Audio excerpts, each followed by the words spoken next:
Kids just need to be loved and nurtured, and then things will just work themselves out. But what does it mean to love and nurture a child? Like, actually, how do you do that? I think what a kid needs and what we want to do isn't always the same thing. Let's talk about this. Mended light!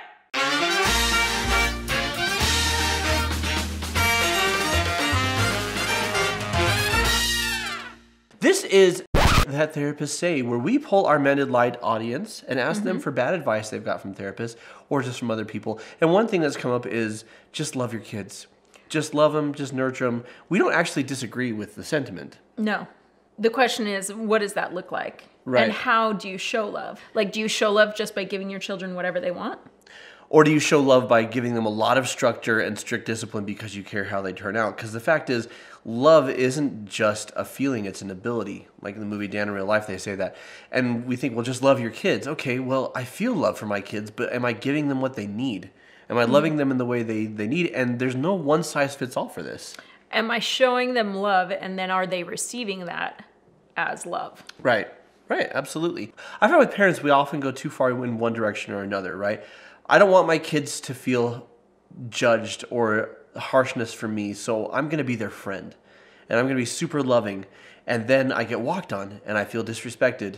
And there's not a lot of structure or discipline or follow through or consequences. Or conversely, I want my kids to grow up strong and I want my kids to grow up understanding how the world works and prepared for life. And so I don't show them a lot of warmth and nurture. I just show them a lot of consequence and rigid discipline. And I feel like we often go one direction or the other. And I think what unconsciously plays out for so many parents is we're trying to give that child whatever we needed as children that we didn't have. Yes. Oh my gosh. I see this so often in therapy. People come from abusive homes where they got a lot of harshness. And so now they're in a situation where they are hypersensitive to ever coming across that way. And so they just are nice all the time. And their kids walk on them. It's only acceptance. No matter what you do. Yes. I am just going to be kind and understanding. And that's not actually loving. Yeah. Right? Because that's not teaching your child how to have healthy relationships with other people. And that's teaching your child you can do whatever you want and people will be loving and nice about it. Right. That you don't need to consider the needs of other people in that equation. So how do we bond with our children? How do we give them what they need? What are your thoughts?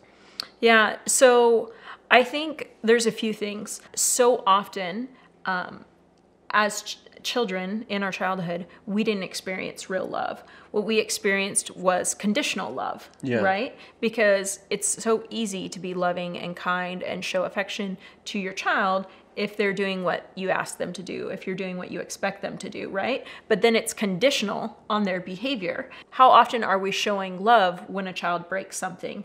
Or they track mud through the house, or Right, when they're doing things that we view as inconvenient or disruptive or just downright disrespectful, right? And so how do we show up with love when, one, something our child is doing is triggering us, or they're not showing up very loving and we feel that they should be capable of more, right? When a teenager is purposely hurtful or disrespectful or attacking. So my thoughts on this, I want you to imagine like in high school biology class where you have a cell, right?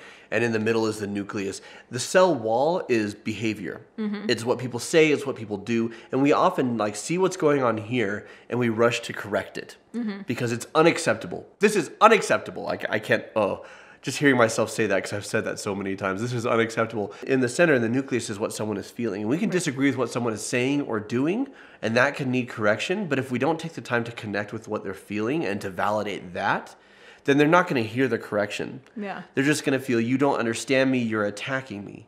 This is something that you do really well with our kids, is even though there's behavior to correct, you go to the center first and connect with them on what they're feeling. Because emotion just is. We can correct behavior, we can correct words, but there's no correcting emotion, at least if we're being honest about it. Like feeling scared or embarrassed or angry or frustrated, that's all valid. It just happens. And so often we experience shame or guilt or some form of that if our emotions that we are feeling isn't accepted by a parent, right? Yeah. And so drastically different personalities in a family, right? Yeah. So with drastically different personalities, we have drastically different needs. And if we are not consciously aware of, okay, here's what my needs are, here's what this person's needs are, or this child's needs, it's so easy to look at that poor behavior, which really is a cry for acceptance and for love, but... Or a reaction to feeling that those needs aren't being met, yeah. Right, which is a cry. A cry for the needs to be met, yeah. For the sure. needs to be met. And then and to look at it because you don't relate to those needs and to respond to that in a very shaming way.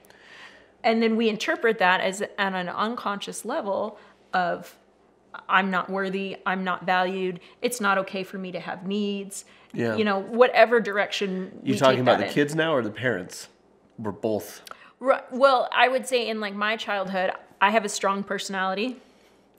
Yes, you do. I do, but my personality is drastically different than my mother's, right? And my mother doesn't understand my needs. And I would say like that's pretty accurate to this day, right? And so She cares. She just doesn't know. Yeah, she loves me. She just doesn't understand. Yeah, she loves me, but she expresses that love in the way she needs to be loved, right? Yeah. Which is pretty standard for people. Like Right. we express love in the way we want it received. Yeah. And then we just kind of stay in that gear unless we're paying attention and actually thinking it through. What does this person need? Right? Because the golden rule is treat others how you want to be treated, but you should actually treat them how they want to be treated. Right. There's definitely a dynamic in my childhood that I had needs that my mother didn't relate to at all. Yeah. And so I expressed those, I'm sure, in a very immature way because I was a child. And there is the judgment that I am harsh, that I am critical, you know, and really it was just an expression of I need my needs met and they're not getting met. And so it came off as harsh and critical. Yeah. Well, and the reason this comes to mind is because we just got a phone call before we started filming this video, like right before, where our 5-year-old had threatened his bigger sister with a knife.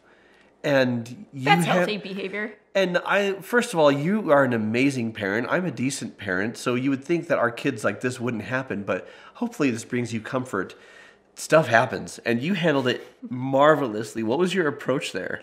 Yeah. Because you're not there on scene to deal with it. Like this is over the phone. No, yeah. And we still have a couple more hours before someone's going to be back there. Right. So taking into consideration. Because the older siblings babysitting the younger ones. And Right. And so taking into consideration, like this isn't something that happens in a day, a week, a year. Like we're a solid decade into learning these things and applying them, right? And so I've taken a lot of effort to understand my children's personality and what their needs are. I've been out of town for the last week and I just got back yesterday. Mm-hmm. And my youngest son, who we spend a lot of time together. He's your little buddy. He is my little buddy. There's a lot of verbal affirmation. There's a lot of cuddling. You know, I've been gone for a week and that's hard for him. We spent time together yesterday and did all those things. But we got up first thing this morning and then left again. Came here to shoot this. Right? And so our kids are a little bit tired of being responsible for themselves, right? And he's expressing that in a super not healthy way by telling his big sister that she needs to help him make his bed. Or he's going to cut her. Ada, put that knife down. And Which he wouldn't. No, he wouldn't. He wouldn't. And he's just sweet. He's a really sweet boy. I don't know. He would never actually do it. I think he resorted to that because he's like, this is going to get results. Right. I don't want to make my bed by myself. But we all go through this. I'm not getting my needs met, right? I'm going to exert that, trying to use power and force, right? And so I didn't get on while it was not okay for him to ever pick up a knife and be threatening with it, like that's not where I went to. You didn't hop on and scold him. Right. There's a book called Good Leaders Ask Great Questions, and it's a business book. But when I read it, I immediately applied it to parenting, because parenting is nothing but leadership, right? Mm-hmm. And I would say that's where that has served me so much. It was like a magic key. And so I got on the phone and like, I recognize what's going on in his life. I recognize what he's upset about. And I recognize what needs aren't being met, right? So I'm going to do my best to meet those needs the best I can from afar, and then, you know, do more when I can do more. And so I started asking him questions, and I'm like, hey, buddy, how's your day going? And he says, not good. And I'm like, oh, so what's not good about your day? My family. My family? His family. Well, and so you asked him about his day, and then you asked him what wasn't so great, and then you went right to the heart of it, and you asked if he's having a hard time because he hasn't seen you, and he's had to take care of himself so much, like they've had to take care of each other so much, because I've been there, but I've also had to work. And he's like, yeah, you know, that's what's going on for me. And you made him feel heard and understood. Right.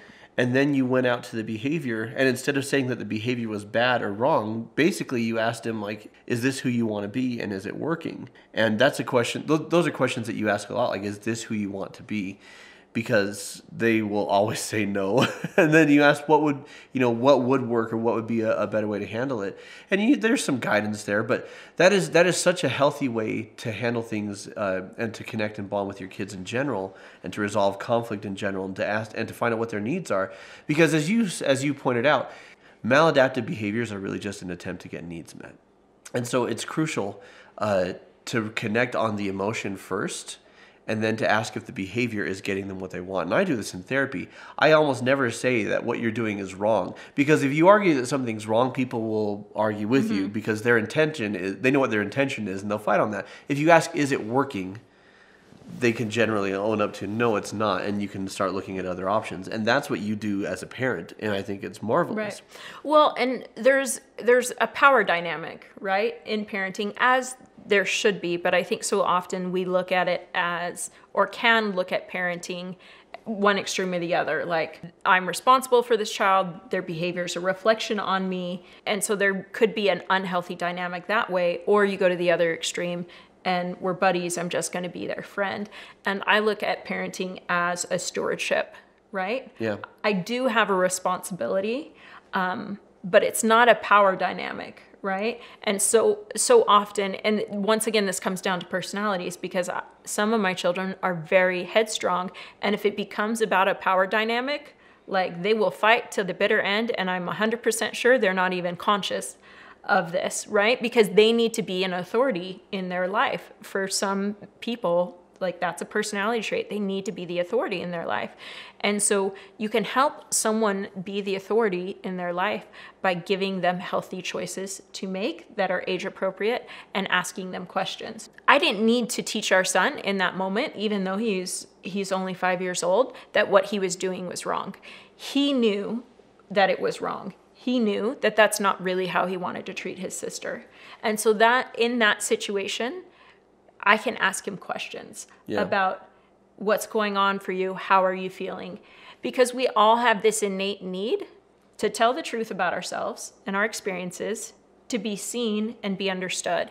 And if we go through that process and we get to the end of it, and then we show love and acceptance, we feel loved, we feel worthy. But how often do we do that with each other?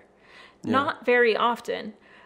But the thing is, we don't do that with each other because we don't even know it's a possibility. Like, we don't even understand that someone could show up in our lives that way, or we could treat each other that way, because we've never seen an example of it. But now you know, and knowing is half the battle. No, honestly, I mean, actually seeing what possibilities there are, a lot of people know that something needs to change, but they don't know how. So this was I learned a lot from you today. I thought this was fantastic. Thank you so much.